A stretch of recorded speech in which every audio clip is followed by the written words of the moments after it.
我来到韓國過去最大的難民村，這裡的狀況改善了嗎？山上還住着多少人？村民喜歡到訪的游客嗎？大山的深處有什麼？一起來看看。去這個村子坐公交就可以了，我隨便選了個61路，上車打一下卡，收費1550韓元。韓國的公共交通很發達，沒有必要打車。你看，不管是老外還是衣着體面的韓國市民，都會乘坐公交。快到了，下車一定要記得再次打卡。聽到哈차입니다就可以了。不打卡會按最長的距離頂格收費，另外失去換乘優惠，這個後面會講。還有上車要從前門上，這幾個老外從後門上被司機叫下來了，需要重新排隊去前門上車，要遵守規則。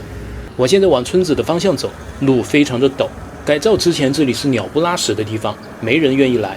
看這個坡度，差不多快到山頂的位置，從這邊的樓梯下去，可以看到村子的一角。甘川地區在20-30年代日本殖民時期就存在，當時只有少量居民。1950年朝鮮戰爭爆發後，朝鮮人民軍一路南下，首爾失守，大田失守，大邱也岌岌可危，釜山成為韓國控制區的最後一座大城市，數百萬難民向這裡逃亡，市區住不下就往山上建房子，而這裡就是最大的難民村，層層疊疊，何其壯觀。我們現在看到的是改造後的樣子，以前不是彩色，70年代它是這樣的。那時候是真的苦啊，被稱作甘川洞貧民區，現在也改名文化村。那麼我們現在去進村的路口，往上面走一點點就到。改造後的村子成為一個現象級的景點，也是遊客必打卡的地方。看吧，這麼多人，全世界的遊客從四面八方跑來湊熱鬧。2009年，釜山官方面臨2個選擇：方案1，把這裡全部拆掉建公寓，但是成本太高，外面的人也不願意來，純虧本；方案2，進行翻新，保留歷史，改善環境。最終選擇了第2種，聯合藝術家、學生和居民粉刷牆壁，設計壁畫，搞成現在5顏6色的樣子。本來是城市再生的嘗試，沒想到爆火，就跟重慶的洪崖洞一樣，遊客突然爆發，然後源源不絕，還盤活了當地的經濟，成為韓國最成功的城市再生案例之一。那你們猜猜，這裡的村民真的過上好日子了嗎？他們會不會很感謝遊客？我們看看再說。從這條路下去就算進村了，裡面不再有公共交通，接下來的路只能靠2條腿。牆上有很多可愛的壁畫，進村之後你也可以不走主路，山上這些層層疊疊的房子中間都有通道，比如從咖啡屋這裡過去，就進入一條小巷，通往四周別的地方。可以看到很多老外也是漫無目的的四處探險。What's your plans? You're gonna find the others? 當然，一不小心就會迷路。那麼我們還是先從主路開始，一層層往裡面推進。我仔細觀察了一下，舊屋翻新主要是給補貼，部分棚屋升級為磚瓦房，再加上一些噴塗、裝飾以及手扶欄杆等等，建築主體依然顯得很破舊，並且房子也是又小又窄。畢竟原有村民還在，房屋有產權，官方也沒辦法隨意去改變大小，所以改造成本並不高，但卻讓這種級別的貧困村再生，在全世界也是奇蹟。哦喲，你們看，這門也太矮了，紅色的門最多1.5米，外面這個最多1.3米高。現在的人要彎腰才能走進去。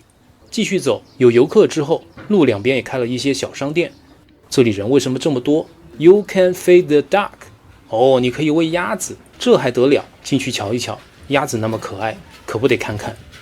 進來之後發現不過就是個咖啡屋，掛了很多紙條，不知道為什麼他們很興奮地在鼓掌。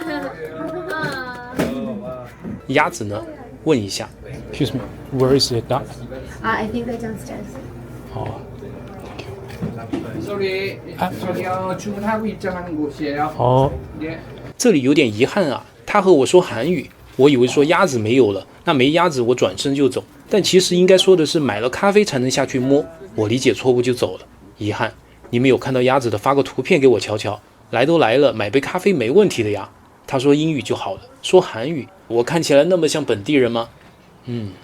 這個村子在80年代大約有2到3萬人，現在只剩8000左右。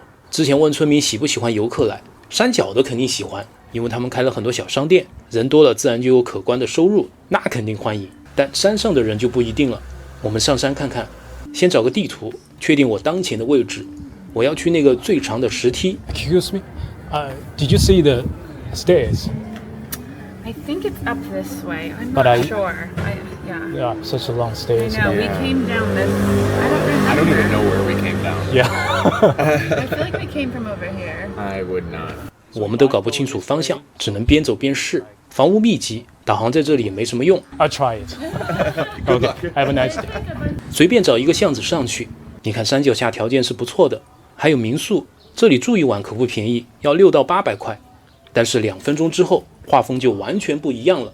這裡面的屋子非常小，外邊的門都貼着石梯，裡面是很深的小巷子，基本上一開門就是一張床和一些簡單的生活用具，像這些，室內面積不超過20平米，層層疊疊，一戶挨一戶，有點壓抑啊。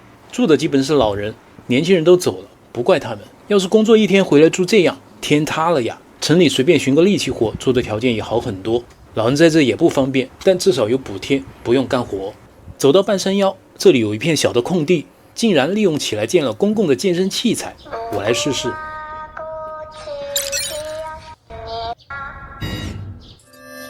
哎，很不錯啊，運動很重要，扭一扭，健康加1。繼續向上走，終於找到全村最長的這個超級石梯，一眼望不到頭。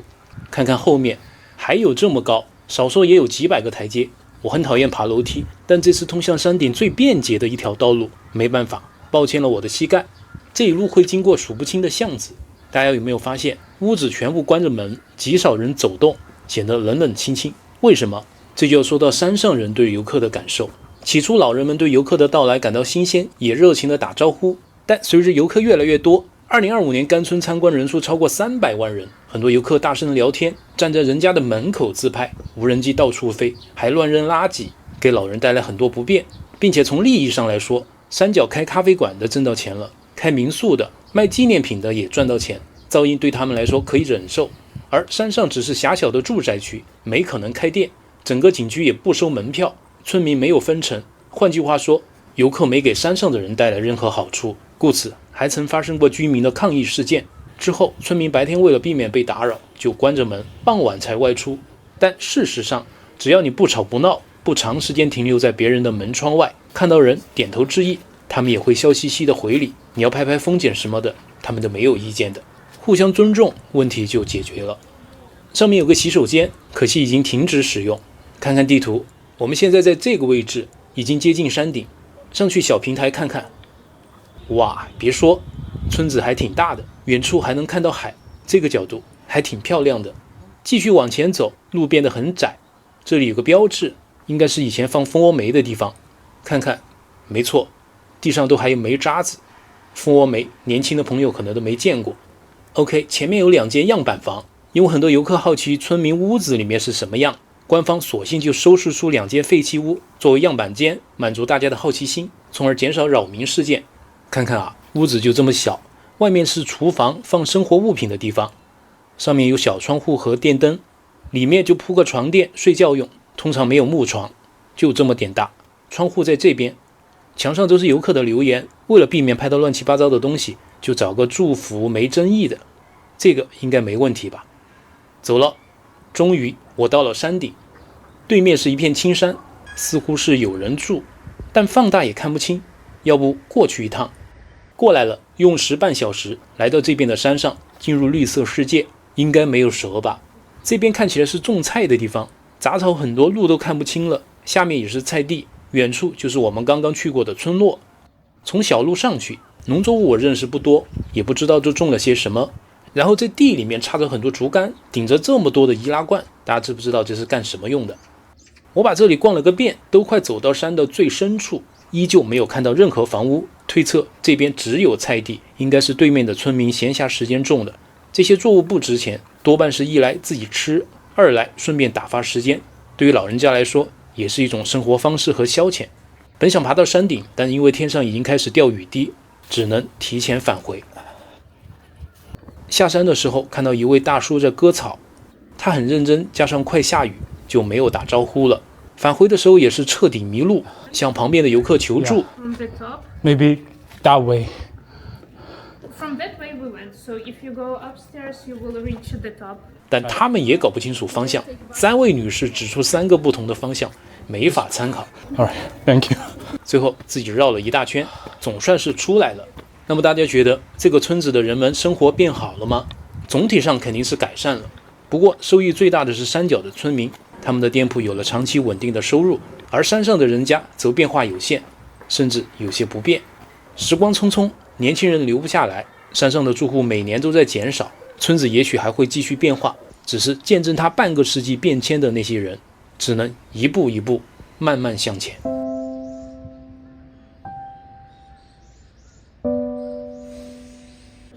回去在路口就能坐巴士，在这個畫藍線的地方，注意下坡的汽車，旁邊有能擋雨的長凳，以及每個線路到達的時間。